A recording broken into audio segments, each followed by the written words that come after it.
This is the day Adiyogi became the Adiguru, but before him, was there no way for seekers to access the dimension of Guru? Well, we have spoken sometimes before, but anyway, now that you asked the question, this will again inflame the social media.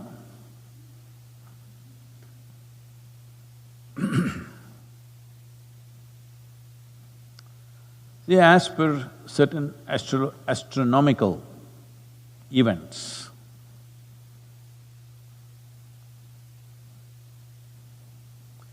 and also certain geological events in terms of how they describe the geography, and in terms of certain major geological events that happened when a certain mountain blew its volcanic top. If by looking at these things, for example, there are Vedas, the Rig Veda, of the 4 books, people should not misunderstand, because when I say a book, people understand that an entire religion is packed in a book. No, in the East it's not like that. Because there is no belief system, it is not packed in a book. Vedas were essentially the only library that they had at the time. So everything that they knew, they wrote it down. Vedas talk about how to build a very efficient bullock cart, how to raise a particular crop, how to manage water in the village, and also talks about how to realize oneself. Essentially, it was a one-book library. All the knowledge they had, they packed it into one book. Today, if you walk into a library anywhere, particularly in United States, probably it'll have 2-3 million books or more. I'm just estimating, I walked into some libraries and I looked around, how many could be there? I have not checked exactly, but easily over 1 or 2 million books could be there. Because everybody can write a book now, you know everybody can write a book. How I escaped or how I fought through the pandemic times, I think a lot of books are going to come now, everybody will write. So those days it is not like that. Knowledge was gathered, a farmer discovered something about agriculture, the wise men in the town or in that culture noted, oh, this is important, they wrote it into one book. In the same book, a yogi realized something, he spoke about something of great significance, that also was put right next to the farmer's realization of how to grow a crop. So it is a one-book library. Looking at some of the astronomical events that they recorded, one important thing is, it is estimated it could be over 100,000 years ago. One important aspect that we have to note is, there is no mention of Himalayas in the Rig Veda. They're talking about all the other mountain ranges in the Indian subcontinent. There is no mention of Himalayas. When you talk about mountains anywhere in the world, you cannot ignore Himalayas. There is no way. Those of you who have not traveled to Himalayas, especially if you are born in India and have not traveled to Himalayas, you must pack your stuff, you must get there as quickly as possible. It's something that you cannot miss. It is literally an endless mountain. I know there is a mountain in United States called Endless Mountain. Not like that. This is really, really endless mountain. The immensity of it is simply overwhelming for any human being. There are various other dimensions to it, leaving that. So there is no mention of Himalayas, especially when you're talking about mountain systems in the subcontinent. How can you ignore Himalayas? They did not ignore it because it was not there. Himalayas is of a recent origin. It has grown because the subcontinent plate is crashing into the main Central Asian plate and it's going up, it's still a growing mountain. So it dates back to that time. Was everything written at one time? No. This book might have grown in its volume over 1,000, 2,000, 3,000 years, we don't know. But definitely it dates back to that kind of time. So we started talking about 15,000 years, not because that is the date, because we have some iconographic proof that 12,000 years ago, there was an image of Adiyogi on the coins that they made. Based on this, we are saying around 15,000. But all other things say it was much beyond. So much beyond means, in most part of the world at that time, most people were still hanging from the trees. There was no need for any spiritual teaching or methodology because literally everybody across the planet was fighting for their survival. They did not think of anything more than how to survive this day. But fortunately, as Himalayas grew and the land got protected by the mountains, no invaders, no rampaging hordes came from anywhere else. As this happened, those 5, 6, 7,000 years of peaceful existence happened. That is when the seekers came, because now they had a stable life, they had mastered agriculture to some extent. Because of that, they started living in one place, food was stored up and kept, every day you didn't have to go hunting. Now, human mind started looking what more. That's when the seeking happened. So the question of before Adiyogi, was there no possibility? Maybe there was, but definitely there was no organized approach to it. What Adiyogi gave is not that we do not know, that he is the first one to realize. Maybe others realized but had no means to express it, no knowledge to express it, no, a profound sense of understanding to put it out as a science.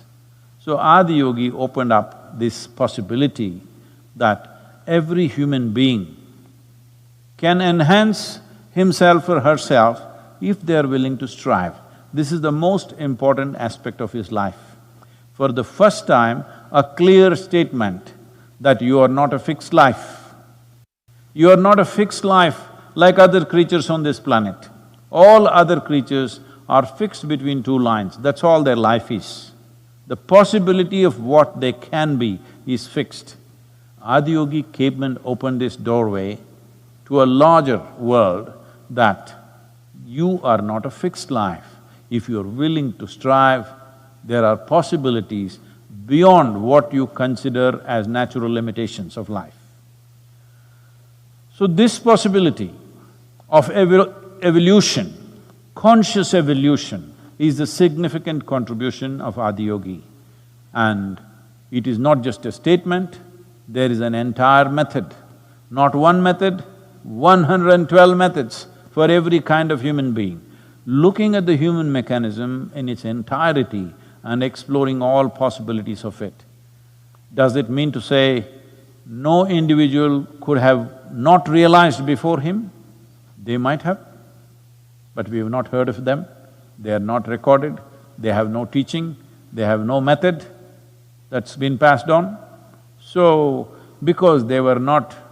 See, if you look back today in terms of anthropology or archaeology, if you look at it in terms of archaeology, what do they usually find? They find some pottery, some scratchings like… which are called art on caves, cave walls. A carved rock also wears out, but pottery, burnt clay, it stays. bricks and pottery stays. So usually this is what you find. But a human being realized, that is not a pottery, that is not a monument, so archaeologists will not find it. If you look at further out into the thing about looking at human bones, human skeleton somewhere, well, your enlightenment will not be shining in your bones that you see after 10,000 years or 25,000 years or whatever. So because of that, there is no record, but because Adiyogi started a tradition, he trained these 7 fantastic human beings to take it around the world, and he spread them so that if they all go to one place, it may live there for some time and die. So he spread them to different parts of the world so that it lives in its various dimensions and forms. Because of that, it still lives. Well, Adiyogi also did not write a book, he only spoke to them. I don't think even the Saptarishis wrote it down, they also spoke to people. Much further down, we don't know how much further down, somebody started writing down these things. But because they managed to produce such highly dedicated human beings, that is, those human beings who took their guru as their dharma, his energy flowed in their bodies, it's his breath that they were breathing. Because of that, without distortions largely it came, till the printing press came. After the modern printing press came, all kinds of ridiculous interpretations of this happened. There was there is I have a lot of books at home. Most of them, 95% or more, I've never opened them. Just to make me look little educated, in case anybody visits. Real books, not just fake ones, real books. The only things I've read among them is some novels, some books on history, but none of the other things I've read. But obviously, people keep bringing books to me, they think they need to educate me on yoga. Because they can clearly see I'm illiterate and I'm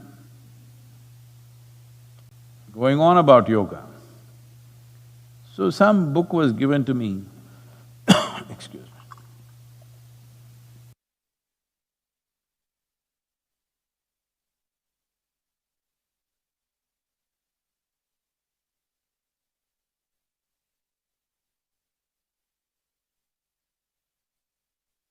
On art paper with lots of diagrams, but it's printed on art paper with lots of diagrams, pictures and everything.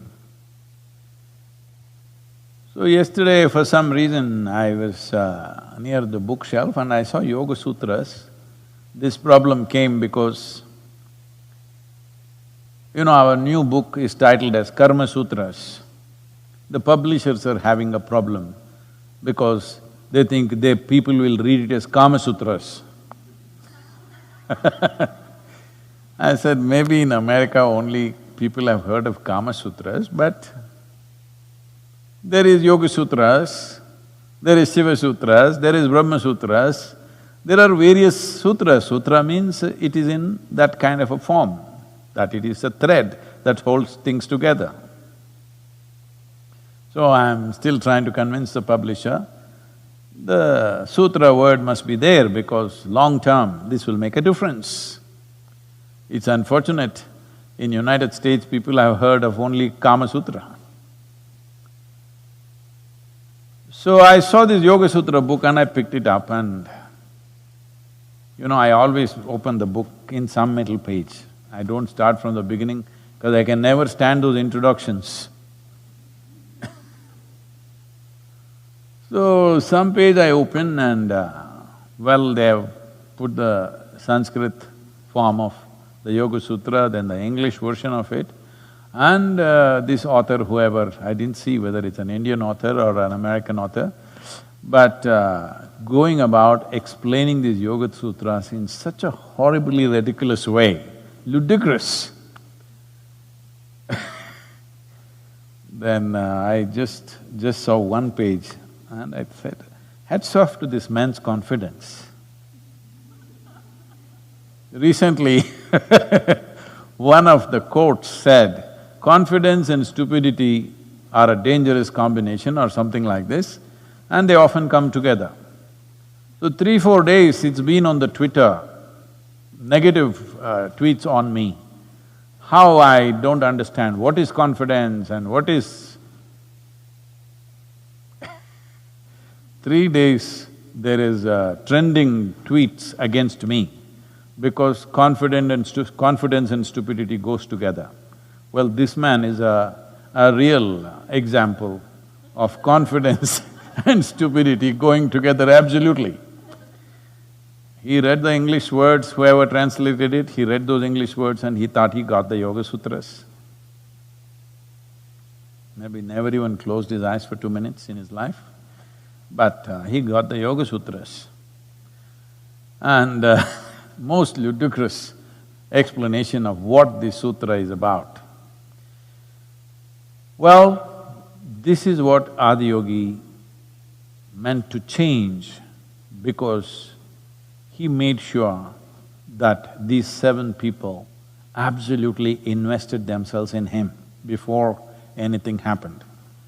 This is a little difficult in 21st century, but fortunately, in many ways, we're doing even better than Adiyogi because we have more than 7 people.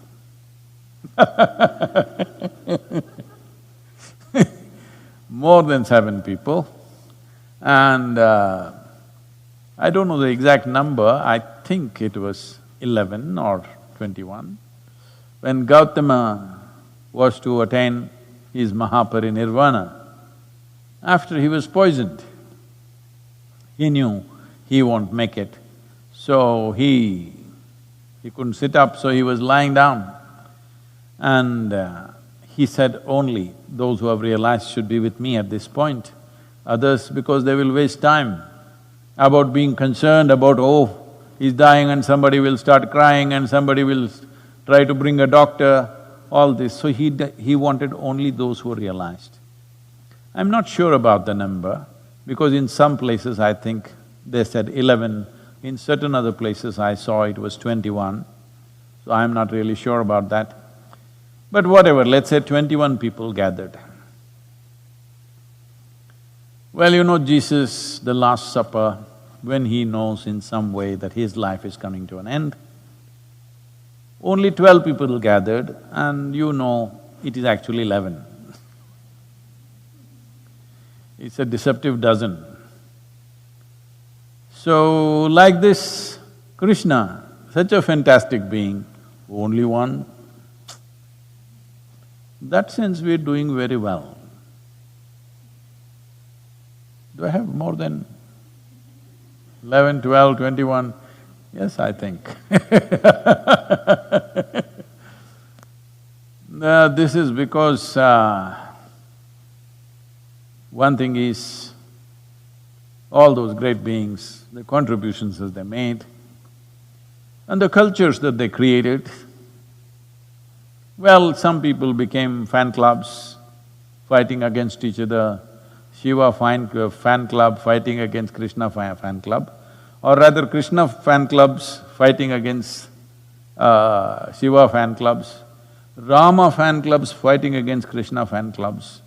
Recently there was a big controversy because somebody who does only Ram Katha in the country, that he speaks only of Ram, it seems said something derogatory or people perceived it as derogatory to Krishna, and there was a big uproar about that. So there are fan clubs which will fight, but there are sensible people who understand these different streams of knowledge which float through traditions, and out of that, people have evolved to a certain level of understanding, certain level of receptivity, and also because the population Nobody had 7.4 billion population, all right? None of those great beings had this kind of population. So naturally we must have a little more numbers around us than they had. Our population must have multiplied, I don't know, maybe 10,000 times since Adiyogi. I'm not sure, I can't make a calculation. But from the beginning of 20th century, we have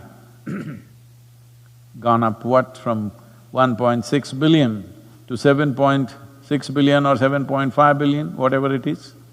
So that is literally 4 times or nearly 5 times up. So you can imagine 15,000 years ago what was human population and what it is today. So we must multiply 7 into that many, we can't take credit because we just have too many people. So now the aspiration, the seeds of aspiration, we've been sowing for last many years. Fortunately, we also have tools of communication that nobody ever had in the history of humanity, that we can communicate to the whole world. Right now, it's estimated that we have touched over 1 billion people, at least 1 billion people have watched more than 2 or 3 videos. This will multiply into 2 to 3 billion in the next 1 or 2 years' time. So this advantage nobody else had. So we cannot gloat about the numbers, we need to have many-fold more who will make their guru, their dharma, that is, their very breath and body breathes the guru. Then it's very easy, life becomes very easy. I don't have to work hard,